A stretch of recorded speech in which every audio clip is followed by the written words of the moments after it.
परम सन्मानियो गुरु रूप गुरु खालसा साध संगत जी, वाहिगुरु जी का खालसा वाहिगुरु जी की फतेह।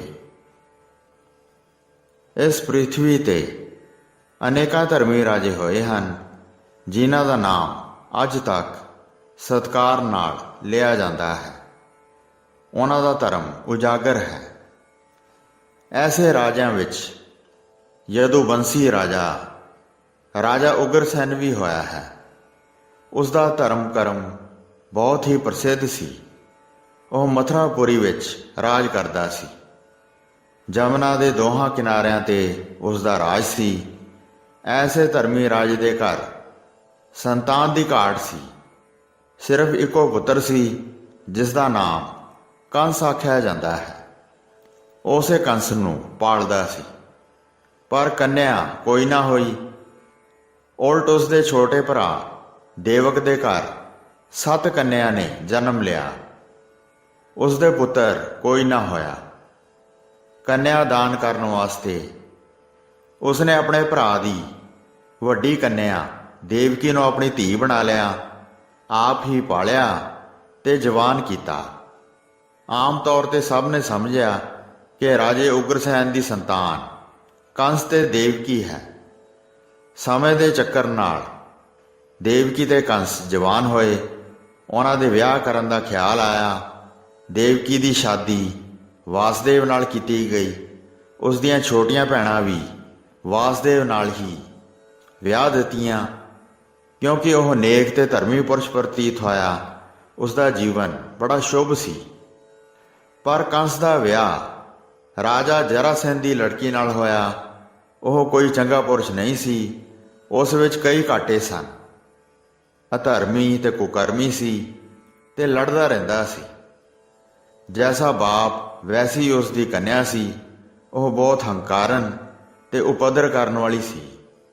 उसने कंस नूं भी नेक ना रहन दिता।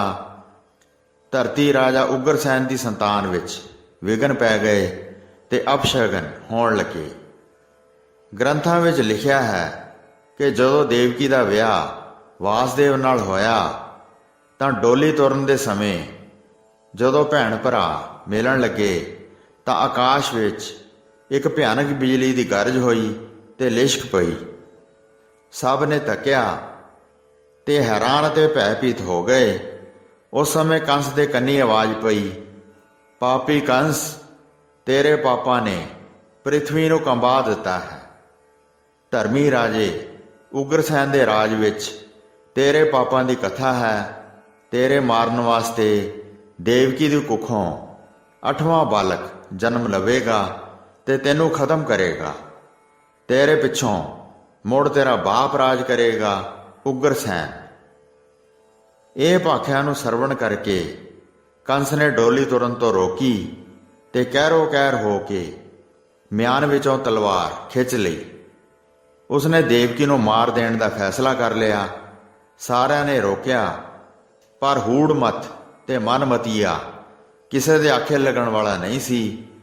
वो तां आप ही मन आईयां करदा सी। उस वेले वासदेव अगे होया। उसने आख्या, कोई लोड़ नहीं देवकी नूं मार के पाप सिर लैण दी। जेड़ा भी बच्चा जन्म लिया करेगा वह तुसां कोल पुज जाया करेगा। तुसी आप ही मरवा दिया करना।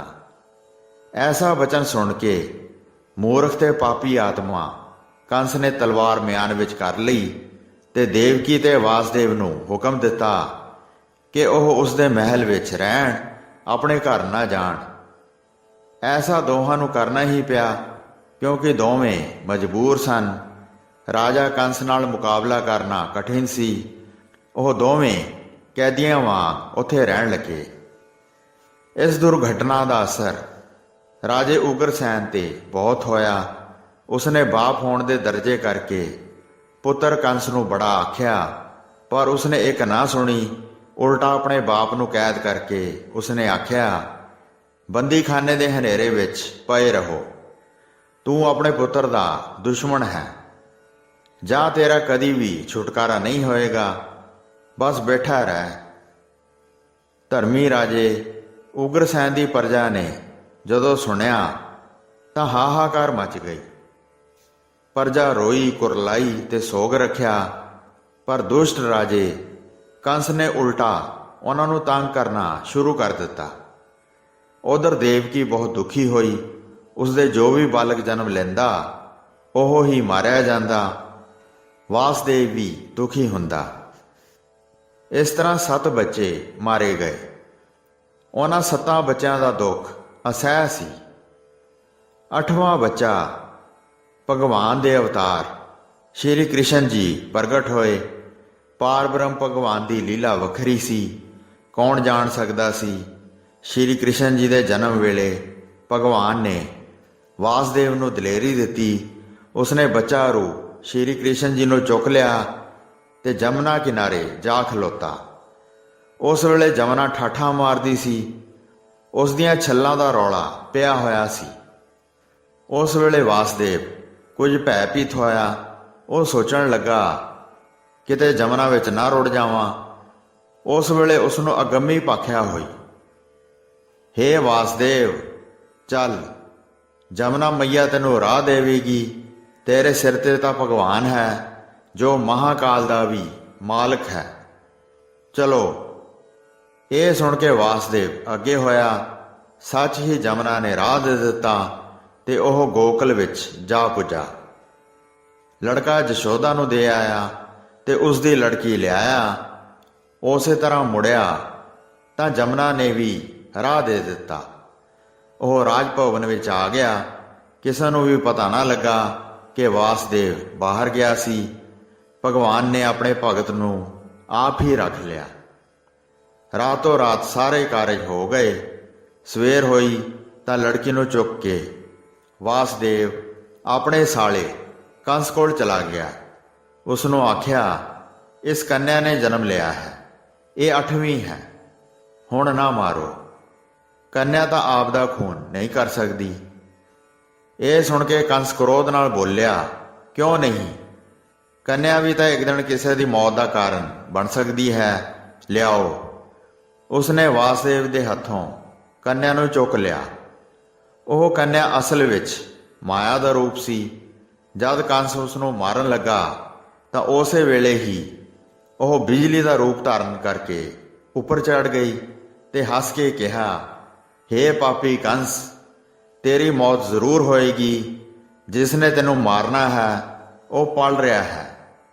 ਜਵਾਨ ਹੋ ਕੇ ਤੇਰੀ ਖਬਰ ਲਵੇਗਾ। ਇਹ ਆਖ ਕੇ ਕੰਨਿਆ ਆਕਾਸ਼ ਵਿੱਚ ਅਲੋਪ ਹੋ ਗਈ। ਪਾਪੀ ਕੰਸ ਨੇ ਬੜਾ ਯਤਨ ਕੀਤਾ ਕਿ ਦੇਵਕੀ ਸੁੱਤ ਸ਼੍ਰੀ ਕ੍ਰਿਸ਼ਨ ਜੀ ਦਾ ਪਤਾ ਲੱਗੇ, ਪਰ ਉਸ ਨੂੰ ਪਤਾ ਨਾ ਲੱਗਾ। ਜਵਾਨ ਹੋ ਕੇ ਕੰਸ ਨਾਲ ਘੁਲੇ ਤੇ ਉਸ ਨੂੰ ਮਾਰ ਕੇ ਧਰਮੀ ਰਾਜੇ ਉਗਰਸੈਨ ਨੂੰ ਬੰਦੀਖਾਨੇ ਵਿੱਚੋਂ ਕੱਢ ਕੇ ਮੁੜ ਰਾਜ ਤਖਤ ਉੱਤੇ ਬਿਠਾਇਆ।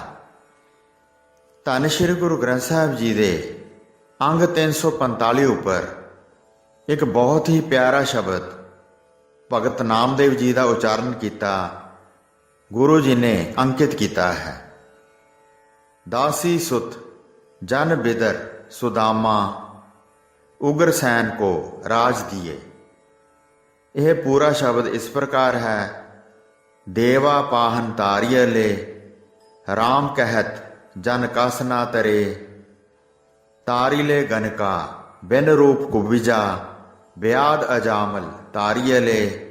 ਚਰਨ ਬਦਿਕ ਜਨ तेऊ मुकत भये हों बल बल जिन राम कहे।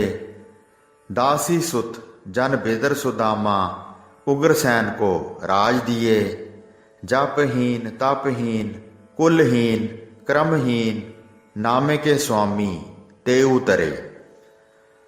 सो इस प्रकार राजा उग्रसैन ਨੂੰ ਰਾਜ ਉਸਦੀ ਭਗਤੀ ਕਾਰਨ ਮਿਲਿਆ। ਕੰਸ ਦੇ ਸਹੁਰੇ ਨੇ ਵੀ ਕਈ ਵਾਰੀ ਮਥੁਰਾ ਤੇ ਹਮਲਾ ਕੀਤਾ, ਪਰ ਉਗਰਸੈਨ ਨੂੰ ਹਾਰ ਨਾ ਦੇ ਸਕਿਆ। ਉਹ ਰਾਜ ਕਰਦਾ ਰਿਹਾ ਤੇ ਉਸ ਦੇ ਪਿੱਛੋਂ ਸ਼੍ਰੀ ਕ੍ਰਿਸ਼ਨ ਜੀ ਮਥੁਰਾ ਦੇ ਰਾਜੇ ਬਣੇ। ਸੋ ਸਾਧ ਸੰਗਤ ਜੀ, ਇਸ ਪ੍ਰਕਾਰ ਰਾਜਾ ਉਗਰਸੈਨ ਦੀ ਇਹ ਕਥਾ ਹੈ। ਰਾਜਾ ਉਗਰਸੈਨ ਭਗਤਾਂ ਵਿੱਚ ਗਿਣਿਆ ਗਿਆ ਹੈ। ਹੋਈਆਂ ਭੁੱਲਾਂ ਚੁੱਕਾਂ ਦੀ ਖਿਮਾ ਬਖਸ਼ਣੀ ਜੀ। ਦਾਸ ਨੂੰ ਆਗਿਆ ਦਿਓ। ਵਾਹਿਗੁਰੂ ਜੀ ਕਾ ਖਾਲਸਾ, ਵਾਹਿਗੁਰੂ ਜੀ ਕੀ ਫਤਿਹ।